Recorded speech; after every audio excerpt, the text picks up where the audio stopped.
Hello, everybody. This is your third talk of the day. This is going to be short, but this is just to give you what I consider to be kind of a critical framework for going from just modeling the niche and estimating the potential distribution of any old species versus a disease system. And so I just want to share with you some thinking about how this sort of system should be approached. So let's take a look at this presentation.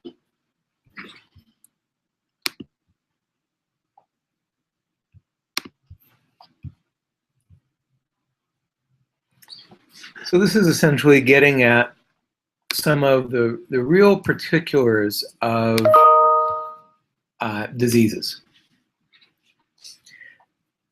So let's take one disease, and here I grabbed off of the web a very simple transmission cycle for Chagas disease. And so let's simplify this even more. We're talking about one mammal, one triatomine bug.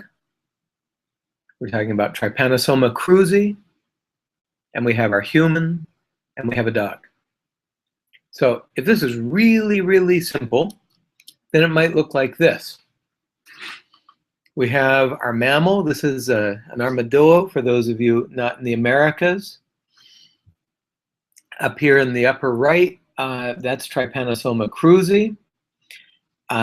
Center right is the farmer, and lower right is a dog. Lower left is a triatomine bug, which is the vector of Chagas disease. And so that's essentially the plan. Oh, I am afraid that I'm not being seen. Hold one moment. Yeah. Hold on. Getting to it in just a moment. How's that? So I don't know what just happened, but there is the transmission cycle that I was talking about. And essentially what happens with American trypanosomiasis or Chagas disease is that there's a sylvatic mammal reservoir which holds Trypanosoma cruzi. There are these bugs, they're literally hemiptera, that vector this pathogen, and they can bite humans, infect them. They can bite domestic animals, infect them, and then they can also vector between domestic animals or wild animals and humans. So a very simple transmission cycle. So I can distill that down into this view. And so what you're seeing is the armadillo. And from the armadillo, our trypanosome gets transmitted via a bug to humans, to domestic animals, back into the wild, or between domestic and humans. So we have this cycle. It's pretty complicated. And my point is, it's very possible just to consider this whole cycle as a black box, which is to say something's happening in there and I don't really know what. And maybe I don't even care, but something's happening in there. And what comes out at the end is human cases. And those human cases are dots on the map because I know where those humans got infected. And I can feed those into a niche modeling algorithm, and I can get out a map of where humans get infected. So that's a black box approach. Now, another way to do this is what I would call a component-based approach. So we look at our armadillo, and it has a BAM diagram. And its configuration of its BAM diagram, we've just talked about how that might be simple, it might be complicated, it might be constrained by one factor or by many. And we also have our bug, and it also has its BAM diagram. Maybe for simplicity, we say that the trypanosome is never, ever outside of a macroorganism. And so maybe we're just going to ignore Trypanosoma cruzi and assume that it goes wherever its hosts and vectors take it. And we have very good maps of human distributions. And we could guess about or find some way of mapping dog distributions. Probably most of the time they echo human distributions. But this would be a component-based approach. We would take all of the wild animal actors, we would build models for them, we would accumulate relevant data for something like humans, and we would make necessary assumptions for things like trypanosomes and dogs. That's a component-based approach. So let's compare these two approaches. Black box on the left, components on the right. The black box approach has one big advantage, which is it's simple. The component-based approach can be so complicated as to be impossible. The black box approach is really interesting and promising because it integrates across all the complexity in the system. Whereas the component approach kind of gets more at the diversity of the system, the complexity of what is risk, as we talked about the first day. Now, certainly, the black box approach may be so simple as to miss some of the potential of this approach of the system, essentially areas or situations where our disease could be transmitted owing to non-additive behavior of the system. And the drawback of the components approach is that it may miss potential areas or miss some of the dynamics of the disease because some elements were either omitted or were connected up wrong. And so in essence, the black box approach integrates across all the roles of all the species under all the conditions, whereas the component approach allows explicit specification of the role of each species. And certainly the component approach allows us to explore more. So for example, I live in the state of Kansas in the central United States, and we do not have any malaria transmission here. But we have all of the vectors, and we certainly have humans. And indeed, 100, 150 years ago, we had malaria transmission here. So a very interesting component of the behavior of malaria here is that the whole system is ready and just waiting for introduction of the pathogen. And so if we have people who are traveling to and from malaria endemic regions, we can very easily get transmission simply because those people can bring in the pathogen.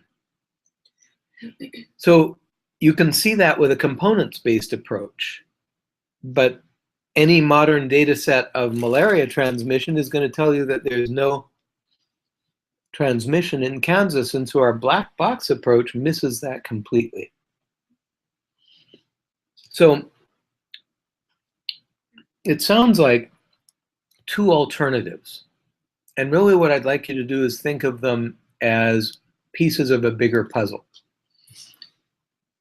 So this diagram was published a few years ago by Lance Waller and colleagues. And essentially, I think it lays out this schema very usefully. Look at the far right. And you see up at the top, it says observed incidence pattern. And you see essentially dots on maps, and those filled dots are case occurrences. And so you come along as a promising niche modeler, and you take those case occurrences and you build a model, and you get out a map. And that map summarizes quite usefully where humans get this disease and under what conditions. So that's quite useful. That's the black box approach. Essentially, you paid no attention to what is the host, what is the vector, what is the pathogen. You're just looking at cases. Now, let's go over to the left end. This is essentially all the different steps that I just summarized for you in my last talk, where we take distributional data, we integrate the distributional data with descriptors of the environment, and we produce individual maps for each of the actors in the system. And so you see in that second column, vector distribution. This is for Lyme disease. So it's a Ixodes tick. Host number 1, white-tailed deer. Host number 2, mice. And host number 3, humans. And so all the different components of this system. And then right in the middle, you see true incidence pattern in host number 3. And so that is where humans are actually getting this, pathogen. And notice that we assembled that from the pieces of the puzzle, from all the actors. So from that middle column, the true incidence pattern, we get a component-based view of risk of this disease. So notice, in theory, data willing, we have now 2 different maps of the transmission of our disease. And so Waller and colleagues add a filter layer that accounts for the difference between these 2 maps. And they've titled it Local Reporting Accuracy and Completeness. There are lots of things that could be relevant to changing the observed incidence pattern away from the true incidence pattern. For example, there might be poor diagnostic facilities. I mean, we have Lyme disease here in the state of Kansas, but a lot of our physicians in the state of Kansas don't know anything about it, because everybody knows that Lyme disease in the US is transmitted in the Northeast and the center north, Wisconsin and Minnesota, but not in Kansas. Well, not completely true. And so what happens is Lyme disease is underdiagnosed and underreported in the state of Kansas. You could also have other modifiers like immunization campaigns, or like political considerations where some countries don't want to report disease because they want to show themselves as being very healthy places. So this filter layer may be one of the very most interesting things that we can learn about. And so I show you this simply as a way of pointing out to you that maybe one of the most fruitful things we can do, data willing, is to develop both of these viewpoints and compare. And where they disagree will turn out to be very interesting. Now, I keep saying data willing, and that is because it is not easy. Okay, if you're interested in a very simple disease like malaria, you really have only one agent to deal with, which is the vector. Of course, there may be multiple mosquito species that are vectors. If you're dealing with something like plague, remember how complicated those transmission cycles were. Plague is not going to be easy to deal with in especially a component-based view. So I keep coming back to this point of data willing. Data are hard.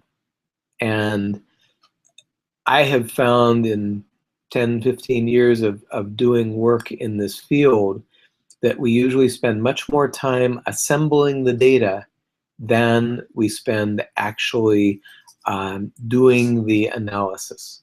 So don't have any illusions about the data assembly phase being easy. Okay, that was just intended as a quick vignette to get you thinking about these different approaches. And again, I'm hoping we can have a good question and answer session today. Send your questions to this email address. We have one more major presentation by Luis Escobar, and that's about model evaluation. We will come back in about 4 minutes, 5 minutes with that. So watch the Google Plus page for the link. And please, I'm certain that you have some questions about this. And if we were all together in one seminar room, you'd be asking them. But because we're talking over the internet, you're not asking questions. So have some questions ready for us, and we will be ready for your questions after Luis's presentation. See you in 5 minutes.